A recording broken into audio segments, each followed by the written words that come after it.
Stratified ए fold जब data set में classes imbalance होती हैं या असंतुलित होती हैं, तब इसका उपयोग किया जाता है ताकि प्रत्येक फोल्ड में सभी क्लासेस का अनुपात समान रहे।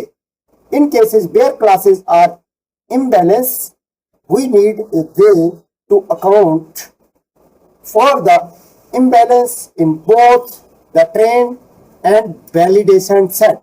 To do so, we can stratify the target classes, meaning that both sets will have an equal proportion of all classes.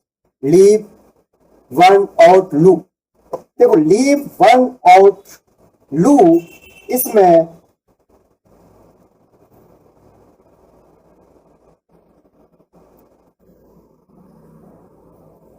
instead of selecting the number of split in the training data set like a fold, leave out utilize one observation to validate and one observation to train. This method is an exclusive technique. इसमें संख्या तय करने के बजाय केवल one observation को validation के लिए और बाकी वन ऑब्जर्वेशन को ट्रेनिंग के लिए रखा जाता है।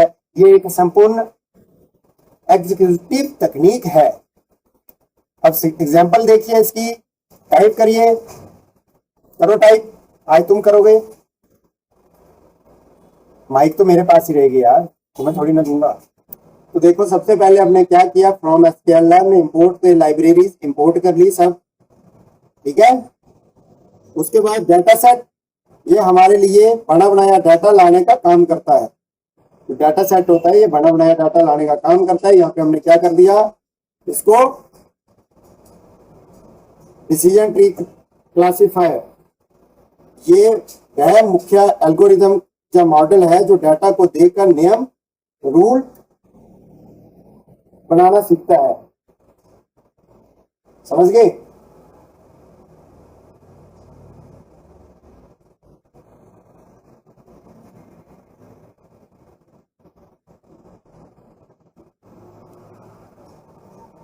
ये लीव वन आउट का मतलब होता है क्रॉस अंडरस्कोर वैल्यू स्कोर। ये दोनों आपकी टेस्टिंग की तकनीक वैलिडेशन टूल्स हैं जो मॉडल को असली ताकत परखते हैं।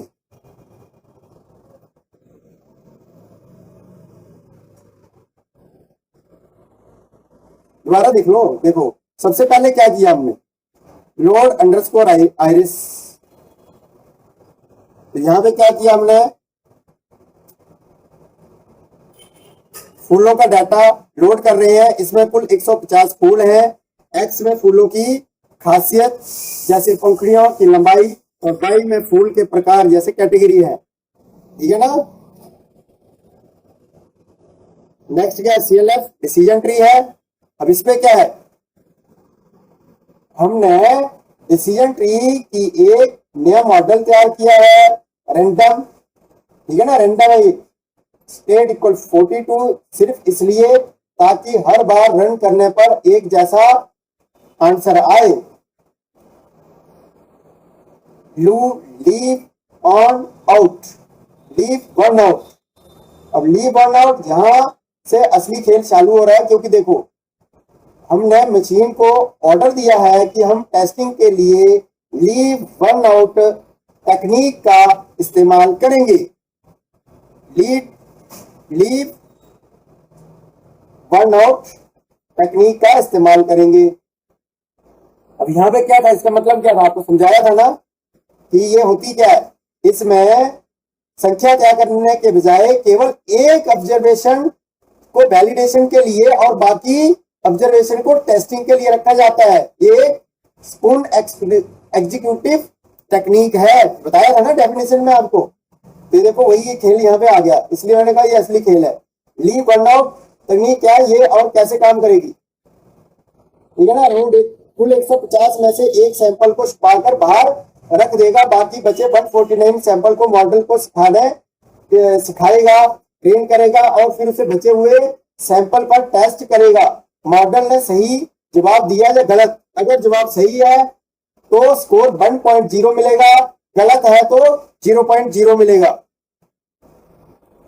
राउंड 2, अब ये दूसरे सैंपल को छुपाएगा और बाकी 149 को सिखाएगा, फिर जब उस सैंपल को टेस्ट करेगा तो इस तरह से ये कुल 150 टाइम मतलब 150 बार चलेगी। ये हर बार एक अलग अलग सैंपल बाहर रहेगा, ठीक है ना। इस तरह से 150 बार, 1 और 0, ठीक है ना, दिखाई दे रहे हैं। मतलब मॉडल ने सही पहचाना, यहाँ 0 है, वो मॉडल चूक गया है।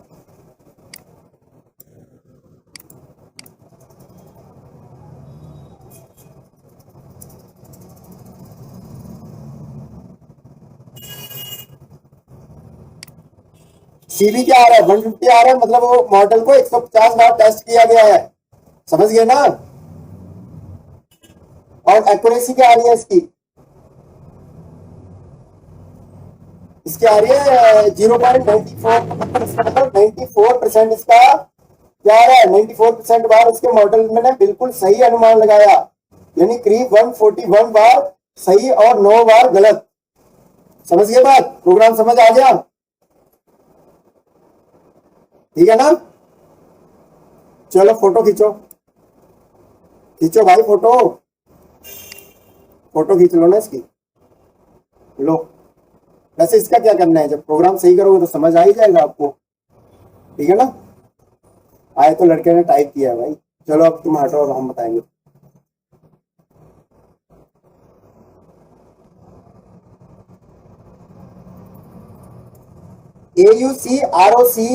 AUC ROC क्लासिफिकेशन में मॉडल के मूल्यांकन के लिए कई मैट्रिक्स होते हैं, जिनमें एक्यूरेसी सबसे लोकप्रिय, लेकिन कुछ मामलों में विशेष रूप से असंतुलित डाटा इनबैलेंस में एक्यूरेसी धोखा दे सकती है। यहाँ हम AUC area under the curve और ROC receiver operating characteristic curve का यूज करते हैं। ROC कर्व ये अलग अलग क्लासिफिकेशन थ्रेशोल्ड पर ट्रू पॉजिटिव रेट TPR बनाम फॉल्ट पॉजिटिव रेट FER को प्लॉट करता है। AUV area under the curve ये संभावना प्रोबेबिलिटी का यूज करके बताता है कि एक मॉडल क्लासेस को कितनी अच्छी तरह से अलग कर पा रहा है, जिससे मॉडल का AUV स्कोर कितना अधिक होगा, ये मॉडल उतना ही बेहतर माना जाता है, ठीक है ना। समझ गए बात, ठीक है ना। चलो भाई प्रोग्राम टाइम करो, समझा तो दिया यार। In classification there are many different evaluation matrix. That most popular is accuracy, which measure how often the model is correct. This is a great metric because it is easy to understand and getting and most correct guesses too often desired. There are some cases where you might consider using another evaluation metric. Another common metric is AUC area under the receiver operating characteristics. ROC curve the receiver operating characteristics curve plot the true positive TP rate versus the false positive FE rate at different classification threshold. The threshold are different probability out of that separate the two classes. In binary classification, it uses probability to tell us how well a model separates the classes.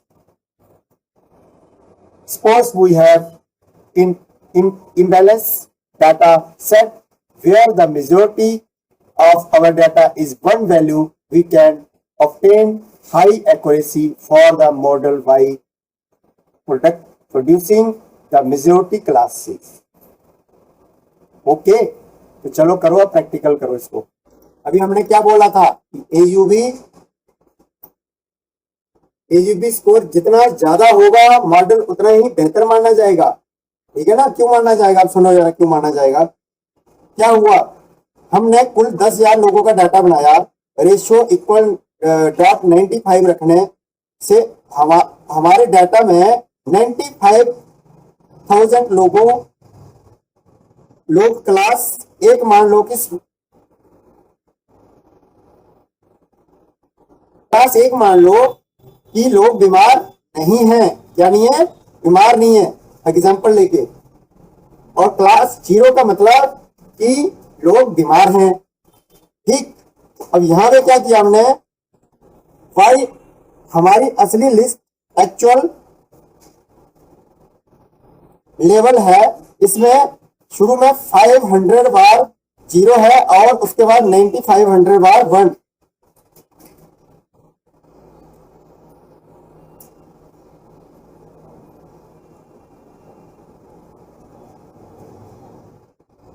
अब इस programme में समस्या क्या है? समस्या ये है कि जो लोग बीमार थे, मतलब इसमें लोग बीमार थे ही नहीं ज्यादा, मतलब 10,000 में से खाली 500 लोग बीमार थे और 9500 लोग जो बीमार नहीं थे। और समस्या क्या रही? समस्या इसमें ये रही कि इसका एक्यूरेसी तो कितनी आ रही है? 95% आ रही है, लेकिन असली समस्या कहां पे आई? क्लास 0 एक्यूरेसी 0.0, यानी कि जब असली मुसीबत क्लास 0 को पकड़ने की बात आई तो उसका मॉडल 0% पर था, पूरी तरह से फेल। क्लास 1 एक्यूरेसी 1.0 संख्याओं के डाटा के हिसाब से क्लास 1 को पकड़ने में 100% पास रहा, लेकिन क्या हुआ? क्लास 0 को पकड़ने में बिल्कुल 0%। ठीक है ना?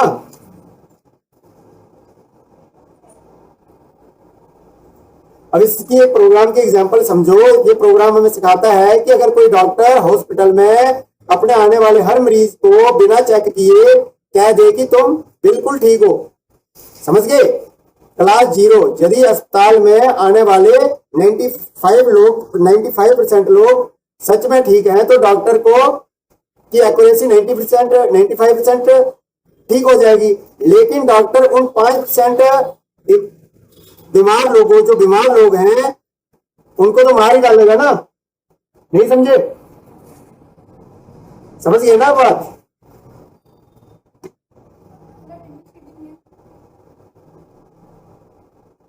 ठीक है, चलो इसका स्क्रीनशॉट ले लो। ठीक है, ले लिया? ओके, टाइम हो गया।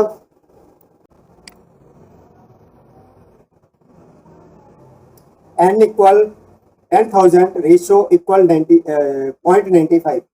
देखो यहाँ पे क्या किया, n इक्वल 1000 मतलब यहाँ कुल 10,000 सैंपल डाटा पॉइंट लिए गए हैं। रेशियो इक्वल 0.95 का मतलब है कि डाटा में 95% हिस्सा क्लास 1 का है और बाकी 5% हिस्सा क्लास 0 का है। ये एक इम्बैलेंस बैलेंस डाटा सेट असंतुलित डाटा का उदाहरण है।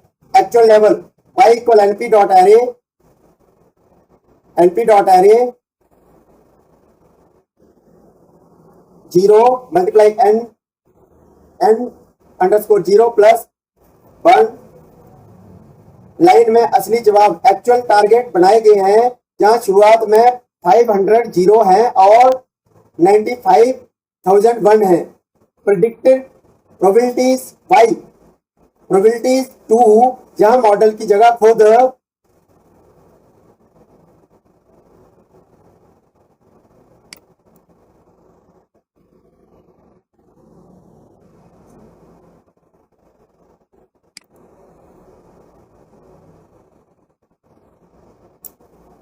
y प्रोबेबिलिटी 2 ग्रेटर देन 0, जहां मॉडल की जगह खुद का खुद प्रोबेबिलिटी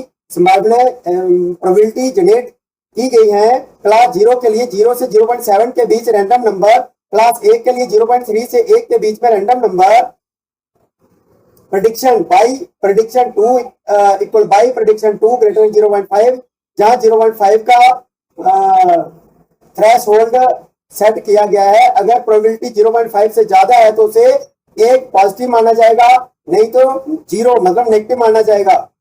2 कंफ्यूजन मैट्रिक्स और आउटपुट का मतलब आइडियल सेल आउटपुट स्क्रीन पर जो रिजल्ट दिख रहा है उसमें क्या है 353 147 27 38 67 61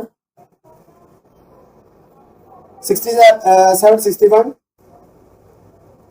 यह मैट्रिक्स हमें बताता है कि मॉडल ने कहां सही प्रेडिक्शन किया और कहां गलती। ट्रू नेगेटिव TN 535 ये क्लास 0 के वो सैंपल हैं जिन्हें मॉडल ने सही तरीके से 0 पहचाना है। फॉल्स पॉजिटिव FP 147 पे असल में क्लास 0 थे लेकिन मॉडल ने उन्हें गलती से 1 कह दिया। फॉल्स नेगेटिव, ठीक है ना, 2739 ये असल में क्लास 1 थे लेकिन मॉडल ने उन्हें गलती से 0 कह दिया। यहाँ मॉडल ने बहुत बड़ी गलती करी है, ठीक है ना। Class 0 accuracy specificity true negative ratio 0.70। Class 1 accuracy sensitivity recall true positive rate 0.71। Overall accuracy score 0.71 यानी लगभग 71% कुल रियल जो एक्यूरेसी आई है, ठीक है ना। ROC AUC TPR और FPR क्या है, FPR एक्स एक्सिस पर, इसका मतलब है कि असली 0 में से कितने 0 को मॉडल ने गलती से 1 बना दिया है। ROC ग्राफ हमें TPR Y एक्सेस और FPR एक्सिस के बीच में खींचा जाता है। AUC area under the curve, ये इस ROC ग्राफ के नीचे का कुल एरिया होता है। इसकी कुल 0 से 1 के बीच में होती है। 1.0 का मतलब है कि परफेक्ट मॉडल, कोई गलती नहीं, ठीक है। 0.5 का मतलब क्या है, 0.5 का मतलब है कि बिल्कुल बेकार मॉडल। जैसे सिक्का उछालकर क्या होता है, सिक्का ऊपर उछालते हैं, है ना, उछालकर क्या होता है, तुक्का मारना कि टेल है या हेड है, तुक्का ही होता है ना, उसी तरह से समझ लो। 0.5 का मतलब है बिल्कुल बेकार मॉडल, जिसे मतलब वही जैसे हेड या टेल समझ लो, है ना, मतलब जैसे सिक्का ऊपर उछालते हैं। आपका ये मॉडल लगभग 0.70 मतलब जो हमारा ये मॉडल है 0.71 के आसपास एक्यूरेट है। समझ गए ना। पीछे वाला जैसे हमने डॉक्टर का और उसका दिया था एग्जांपल, जैसे पिछला वाला प्रोग्राम किया था हमने आपको क्या समझाया था, डॉक्टर का और पेशेंट का एग्जांपल दिया था कि एक डॉक्टर है, वहां में 10,000 टोटल पेशेंट आए, पर डॉक्टर आलसी डॉक्टर था। डॉक्टर ने क्या किया, हर पेशेंट को बोला भाई तुम सही हो, भाई तुम सही हो, वापस जाओ घर, और सभी को बोल दिया। लेकिन उन 10,500 में से 500 लोग बहुत सीरियस कंडीशन में थे, बीमार थे, सच्ची में बीमार थे। तो कहने का मतलब क्या हुआ, कहने का मतलब कि ये वाला जो प्रोग्राम हमारा है ये उससे कुछ हद तक बेहतर है। क्यों बेहतर है, उससे थोड़ा बेहतर है। क्यों बेहतर है, हाँ उसकी एक्यूरेसी तो बहुत अच्छी रही क्योंकि 95% लोग सही थे। लेकिन कहने का मतलब यह है जो 500 लोग थे उनकी तो जान से खेला ना वो डॉक्टर, आलसी डॉक्टर था। अब उसके कागज पर देखने में लगेगा कि डॉक्टर तो भगवान है, 95% सही इलाज कर रहा है ना। लेकिन असलियत में क्या था, 500 लोग तो सच में बहुत बीमार थे। तो डॉक्टर ने उन्हें क्या बोला, उनको बोला ठीक हो तुम, सही हो बिल्कुल, तो भेज दिया इलाज के लिए, है ना। तो इस तरह से इस प्रोग्राम को समझो ना, अब तभी तुम्हें समझ आएगा। अब यहाँ पे हमारा क्या है, अब इस प्रोग्राम में क्या है, यहाँ पे हमारा आ गया कंफ्यूजन मैट्रिक्स का TPR और FPR की जरूरत पड़ती है। अब हमारे कोड में डॉक्टर मॉडल पर परफॉर्मेंस कंप्यूटर स्क्रीन पर जो आउटपुट आ रहा है वो उस आलसी डॉक्टर से थोड़ा बेहतर है, ठीक है ना। उसने थोड़ी बहुत जांच प्रोबेबिलिटी की है, समझ गए ना कंफ्यूजन मैट्रिक्स को देखने के बाद, ठीक है ना। अब कोई डाउट तो नहीं, दोनों प्रोग्राम में फर्क समझ आ गया इसका और पीछे वाले का, ठीक है ना। चलो आगे।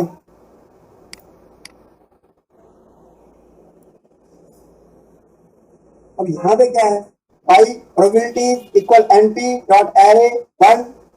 अब इसका मतलब है कि मॉडल हर एक डाटा पॉइंट को मरीज, मतलब अगर डॉक्टर और पेशेंट के हिसाब से देखें तो वो हर एक पेशेंट की डॉक्टर गारंटी ले रहा है कि ये 100% क्या है, गारंटी ले रहा है कि एक है, एक मतलब बिल्कुल सही है। समझ गए, मतलब हर एक पेशेंट के लिए एक दे रहा है। अब क्लास 1 स्वस्थ है, मतलब क्लास 1 क्या है, मतलब हर एक इंसान क्या है, स्वस्थ है, बिल्कुल सही है, ठीक है, बीमार नहीं है। समझ गए, किसी को भी क्लास 0 मान ही नहीं रहा, तो मान नहीं रहा कि कोई 0 है भी, मतलब कोई बीमार है भी है। समझ गए ना। तो ये डॉक्टर साहब क्या कर रहे हैं, हर एक बंदे को कह रहे हैं ये बिल्कुल ठीक है, हर पेशेंट ठीक है, मतलब बीमार नहीं है, हर एक को एक मान रहा है, 0 मान नहीं रहा किसी को भी। अब इसमें AUC और 0.5 आने का क्या मतलब है। अब जब मॉडल बिना डाटा देखे चेक करे, मतलब डॉक्टर साहब बिना चेक करे हर किसी को कहेंगे हाँ तुम ठीक हो, तुम ठीक हो, घर चले आओ, है, तो तुम खुद सोचो उसमें क्या हालत होगी मरीजों की, है। समझ गए ना, उसी तरह से समझ लो।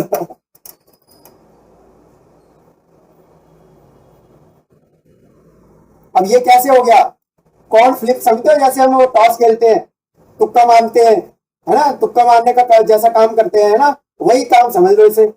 मशीन लर्निंग में इसको क्या कहते हैं, इसको कहते हैं रोस्ट बेसलाइन मॉडल कहते हैं, इसको क्या कहते हैं, roast roast roast baseline model. समझ गए। इसका आरओसी ग्राफ कैसा है, PLT dot ROC by equal to ब्लाई, और इसका मतलब सीधा डायगोनल तिरछा कटेगा, ठीक है ना। ग्राफ में नीचे की ओर 0.0 से शुरू होकर ऊपर की ओर 1.1 की तरफ जाकर मिल जाएगी। समझ गए ना बात। तो इसका आरओसी एओसी क्या स्कोर आया 0.5, फिर एक्यूरेसी 100% तो आएगी नहीं ना, कैसे आ सकती है। अब मशीन लर्निंग में क्या कहते हैं इसको, ये बहुत ध्यान रखना है, रोस्ट बेसलाइन मॉडल।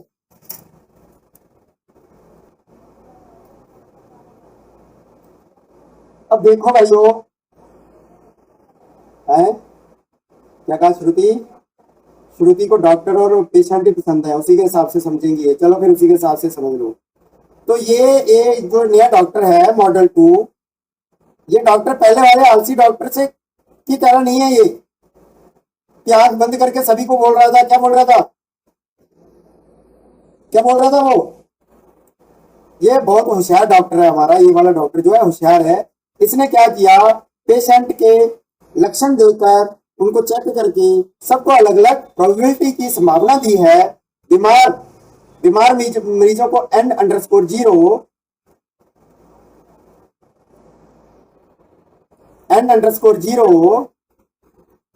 को इसने 0 से 0.7 के बीच में इसने क्या किया है, 0 से लेकर 0.7 के बीच में क्या बोला है, के बीच में स्कोर दिया है। किसके लिए, जो बीमार लोग हैं, ठीक है ना, और जो हेल्थी है तो उनके लिए क्या बोल रहा है, N_1 को इसने 0.3 से 1 के बीच में स्कोर दिया है। अब इसमें हुआ क्या है, अब यहाँ पे डॉक्टर साहब का क्या आ रहा है परसेंटेज, 0.84 आ रहा है ना। अब यहाँ पे AUC स्कोर, इस ग्राफ का एक नया मतलब है कि देखो 82% ये कह रहा है कि इसका स्कोर 82% है, 0.82% है, तो इसका मतलब ये है कि 82% इसका स्कोर है। तो अगर हम इसे एक बीमार और हेल्थी, मतलब जो इल बीमार है और जो हेल्थी है उनके बीच में क्या करना है, पता करना है, तो 82% मामलों में पहचान लेगा कि कौन बीमार है और कौन हेल्थी। तो ये एक अच्छा भरोसेमंद मॉडल माना जाएगा जो पिछले वाला था उससे, क्योंकि वो कितने मान रहा था, वो तो 50% में आ गया था, उसने तो तुक्के मारे थे, आंखें बंद करके सभी को बोला सभी हेल्दी है, बस सब सही है, सब ठीक है ना। समझ गए बात। प्रोग्राम तो वैसे ही है, कुछ समझना तो नहीं है इसमें, सेम वैसे ही है, कुछ है ही नहीं अलग से, है ना। ठीक है, बस यहीं पे हमने चेंज कर लिया थोड़ा, ठीक है। अब यहाँ पे क्या किया हमने, नकली डाटा सिमुलेटर का यूज किया है ना, और np.random.uniform 0.7 N_0 का मतलब है का काम मॉडल के लिए नकली टेस्ट रिपोर्ट प्रोबेबिलिटीज तैयार करना है। इसे डॉक्टर मरीज के खेल से बस 2 पॉइंट में समझो। मशीन लर्निंग के लिए डाटा सिमुलेशन, क्योंकि हमारे पास कोई असली आर्टिफिशियल इंटेलिजेंस तो है नहीं इसमें, है ना, कनेक्शन है नहीं, तो असली आर्टिफिशियल इंटेलिजेंस नहीं है, तो क्या करेंगे, इसके लिए हम पाइथन को बोल रहे हैं कि भाई खुद 0 से लेकर 0.7 के बीच में खुद रैंडम नंबर जनरेट कर दे, ताकि हमें उसे बीमार जो इल पेशेंट हैं तो उनको क्लास 0 की नकली रिपोर्ट मान सके। यूनिफॉर्म का मतलब है कि इसे रेंज जैसे 0.07 के बीच का कोई भी नंबर आने के चांस बिल्कुल बराबर हैं। पाइथन किसी एक नंबर की तरफदारी नहीं करेगा। समझ गए ना? अब इसका सीधा सा मतलब समझ लो कि असली मॉडल की तरह काम करने के लिए सिर्फ एक नकली डाटा सिमुलेशन जनरेटर है ये, ठीक है ना? ठीक है।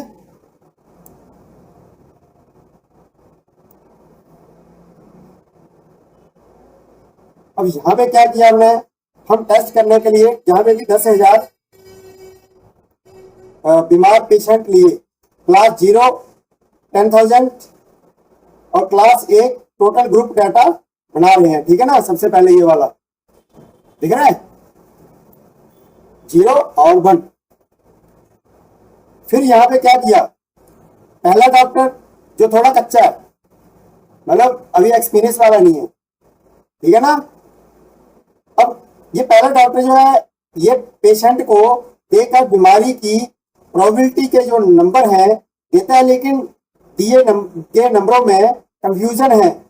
बीमार और हेल्दी मरीजों को साफ साफ अलग नहीं कर पा रहा, इसलिए इसका अंतिम स्कोर 0.77 आया है, ठीक है ना? दूसरा डॉक्टर और जो सीनियर डॉक्टर है ये वाला, ठीक है ना? इसने बीमार लोगों को बहुत कम नंबर दिए, 0 से लेकर 0.4 और हेल्दी लोगों के बिल्कुल ठीक ऊंचे नंबर दिए 0.6 से 1। अब इसकी रिपोर्ट जो एकदम क्लियर है, इसलिए ये बेहतर डॉक्टर साबित हुआ भाई। इसका स्कोर 0.8 आ रहा है, ठीक है ना? फिर ROC अंडरस्कोर कर्व, ये दोनों डॉक्टरों की गलतियां, FPR और उसकी अच्छाइयां TPR, ये वाला का पूरा कैलकुलेशन अंदर तैयार करता है। PLT डॉट प्लॉट उसी कैलकुलेशन को लेकर कंप्यूटर स्क्रीन पर लाइन खींचकर ग्राफ कर्व शक्ल दे देता है। ये वाली कोई डाउट है तो बता दो, ठीक है? नेक्स्ट क्या आ गया, KNN। अब KNN एक सुपरवाइज मशीन लर्निंग एल्गोरिथम है। इसका यूज वर्गीकरण, रिग्रेशन या मिसिंग वैल्यूज को भरने, इंप्यूटेशन के लिए किया जाता है, ठीक है?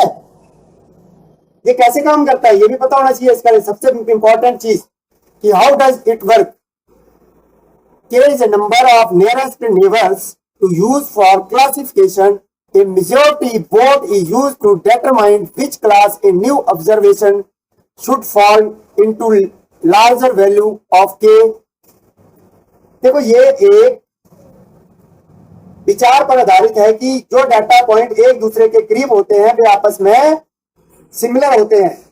उपयोगकर्ता k का मान चुनकर ये तय करते हैं कि नए पॉइंट को वर्गीकृत करने के लिए कितने नजदीकी पॉइंट सिमिलर, मतलब जो आसपास होते हैं, को देखा जाना चाहिए। वर्गीकरण के लिए बहुमत मेजॉरिटी बोर्ड का उपयोग किया जाता है। के बड़े मान आमतौर पर आउटलायर्स के प्रति अधिक मजबूत होते हैं और स्थिर निर्णय सीमाएं, स्टेट डिसीजन बाउंड्रीज बनाते हैं, ठीक है ना? और ये बेहतर परिणाम भी दे सकते हैं, ठीक है ना? ठीक, कोई डाउट तो नहीं? आप पढ़ लो ना, ये देखो ये साफ साफ लिखा तो है, यही तो लिखा है और क्या लिखा, ठीक है? अब चलो प्रोग्राम पे, करो program type.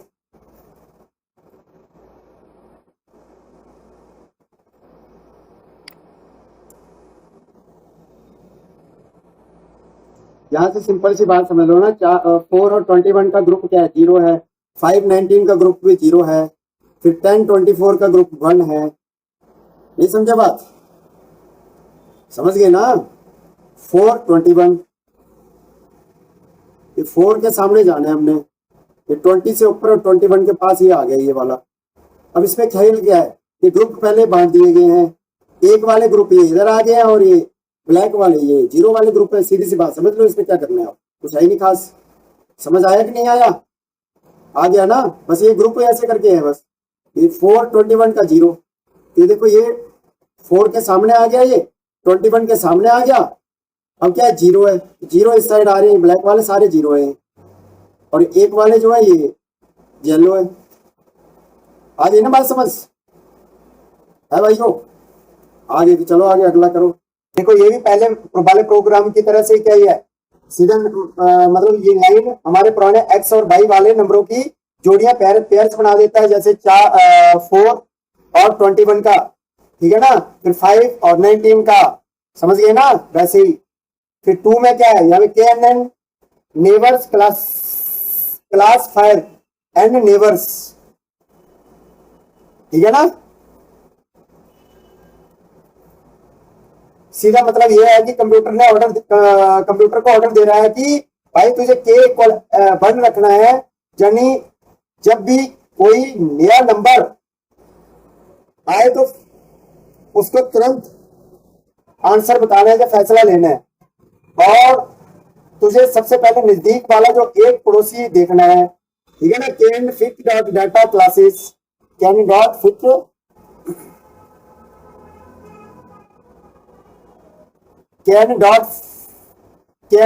Fit data classes, इसका सीधा सा मतलब ऐसे समझ लो, इसे कहते हैं मॉडल को पुराना रिकॉर्ड सिखाना, जहां कंप्यूटर इन जोड़ियों को डाटा और उसके क्लासेस को अच्छे से याद कर लेता है, लर्न कर लेता है, छोटे नंबरों को ग्रुप कहां बैठा है और बड़े नंबरों का कहां। 4 देखो, 4 point, prediction equal K N N, prediction equal K N N N predict new point. इसका क्या मतलब है, यहां हम कंप्यूटर को एक नया पॉइंट 821 देकर प्रेडिक्शन करने के लिए, मतलब भविष्यवाणी, प्रेडिक्शन मतलब भविष्यवाणी करने के लिए बोलते हैं। कंप्यूटर अपने नंबरों में से देखता है कि इस 8 और 21 के सबसे पास कौन सा बैठा है और तुरंत बता देता है कि ये कौन से ग्रुप हैं, 0 या 1 में जाएगा। तो ये था बस, अब भाई समझ लो इनको है, ठीक है। थका दिया यार तुमने, आज आधा घंटा फालतू ले लिया, दूसरे बैच नहीं आने का फायदा उठा लिया। चलो ठीक है, अब हम आराम करेंगे क्योंकि दूसरा बैच तो आया नहीं।